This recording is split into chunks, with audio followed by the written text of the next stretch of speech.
the time has come for you to lip sync for your legacy!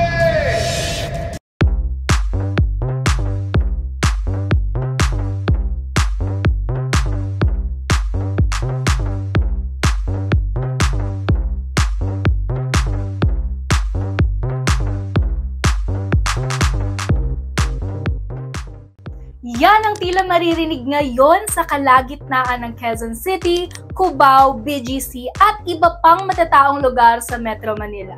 Isang kakaibang fiesta at prosesyon na hindi lang daw para sa mga Katoliko, pero para rin sa mga draga? Tama ang naririnig nyo, hindi droga kundi draga o drag artists. Ating tunghayan ng makulay at nakakaaliw na pagsasama ng Santa Cruzan at ng mga drag queens at kings. Ito ang kinahuhumalingan at inaabangan na festival ng lahat, ang Sagela. Lip sync, reveals, wig snatching. Marahil ay naririnig mo na to lalo't patuloy na sumisikat ang mga konsepto ng drag o pagpe-perform habang nakabihis ng salungat na kasarian o cross-dressing. Sumikat ito dahil sa mga reality shows tulad ng RuPaul's Drag Race at Drag Den Philippines. At dahil dito, nabuo ang isang ideya na pinagsama ang drag artistry at isa sa pinakamatagal ng tradisyon ng mga Katoliko, ang Santa Cruzan. Dito nagsimulang makaisip ang matatalik na magkakaibigang sina Zach, Daphne, Marga, Ash, at Vincent na bumuo ng makabago at mas inklusibong festival kung saan ang mga drag queens naman ang bida sa Santa Cruzan. Napili namin bigyan ng modern twist yung Santa Cruzan kasi when you look at it, sobrang dami ng similarities with the art of drag. Una, they're both colorful, grand, celebratory. Second, yung original na Santa Cruzan kasi, ang purpose niya, diba, is to reenact St. Helena's journey to Jerusalem para mahanap yung banal na cruz and basically show the journey of finding your faith in God. In a way, yung drag kasi journey din siya. It helps people, especially queer folks, to find something important. And that is their own identity and choice on how to express themselves. Dahil nga rito, unti-unting nabubuo ang kumikinang at mapungay na piyestang kung tawagin ay Sagela. Usually, yung Santa Cruzan, ginagawa siya in small towns with women dressed as biblical queens, diba? Rumarampa sila sa streets with gowns, arts, and music. Pero kasi over time, it became exclusive. Yung pinoportray niya is a certain expression of beauty and faith lang. Kaya naisip namin, what if we make it more inclusive by bringing in queer people, particularly drag artists, tapos dalhin natin yung tradition to a different setting. Like sa mga metro areas like BGC, Makati, or QC, ganon. Mga sentro ng pop culture but still hold deep values for the Filipinos. So, doon nagsimula yung idea namin ng Sagela, Santa Cruzan, pero drag edition. It's a festival na mind-marry yung values taught and Christianism with freedom of expression and a touch of our own Pinoy culture. Gusto namin ipakita na decolonial influence like Christianity, Filipino culture and arts, and the LGBTQ community can all coexist in a beautiful location and that may lugar para sa expression ng bawat isang yun. Ang konsepto umano ng Sagela ay pagsasanib ng Catholic values, LGBTQ at Filipino culture sa isang piyestang mala Santa Cruzan. Pero ang mga damit at mga arko, hango sa sining ng mga Pinoy habang ang mga reyna at iba pang tauhan sa prosesyon ay ginagampanan ng mga drag artist. Nakapaloob dito sa Sagela ang samut-saring activities na kikitaan ng inclusivity, Catholic values at higit sa lahat, Filipino authenticity. Una rito ay ang Devotion Runaway, kung saan bago magsimula ang buong festival ay may mapayapang walk of reflection ang mga tao kabilang na ang mga drag artists na gaganap sa Sagela. With the Devotion Runway, pinaghalo namin yung idea ng drag runways at mga nakalakihan nating alay lakad or pilgrim walks. At the same time, yung pagdadasal na to is a way of transforming the narrative of Utang na Loob.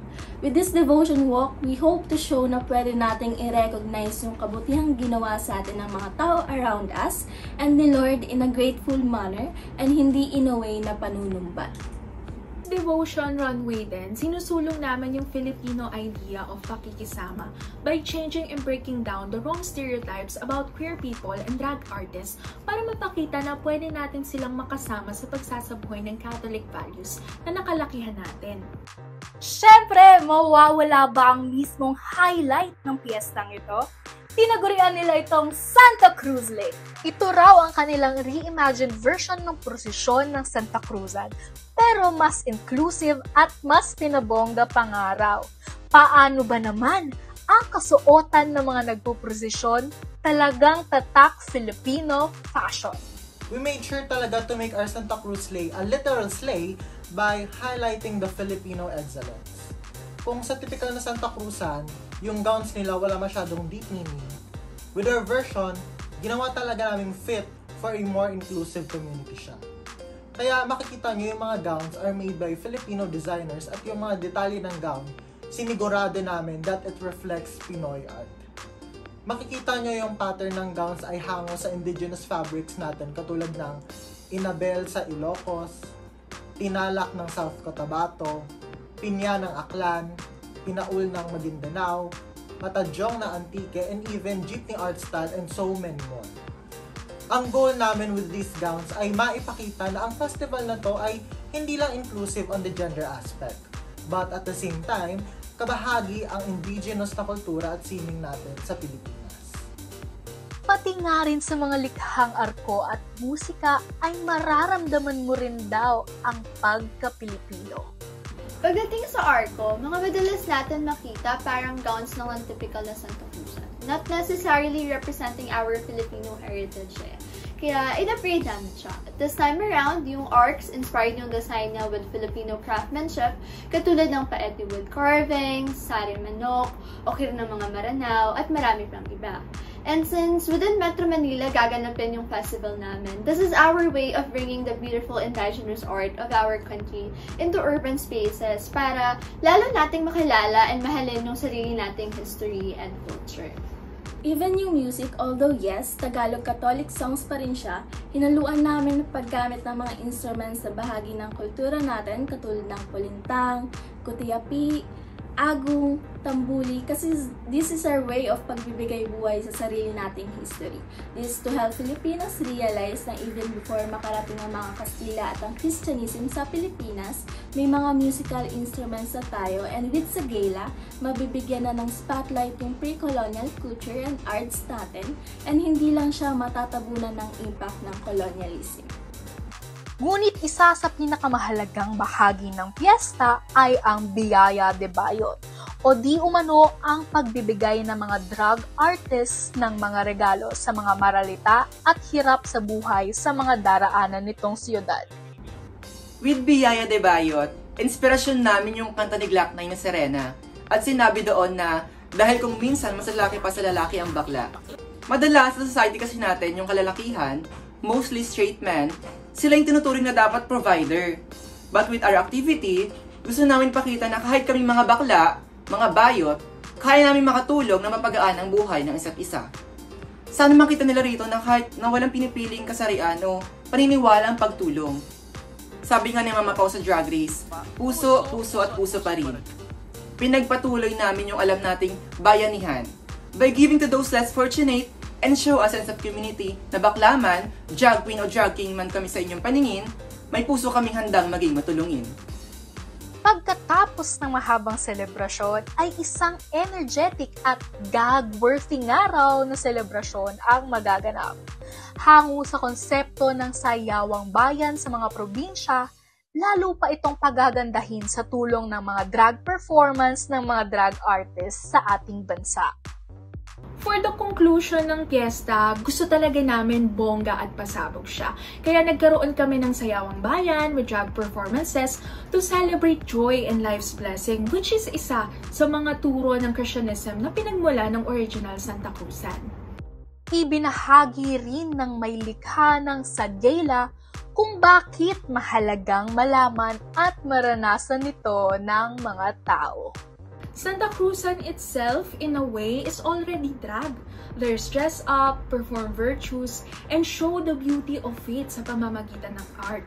We're just progressing the ritual to a more inclusive and accepting space with the introduction nga of our drag artists and Filipino culture.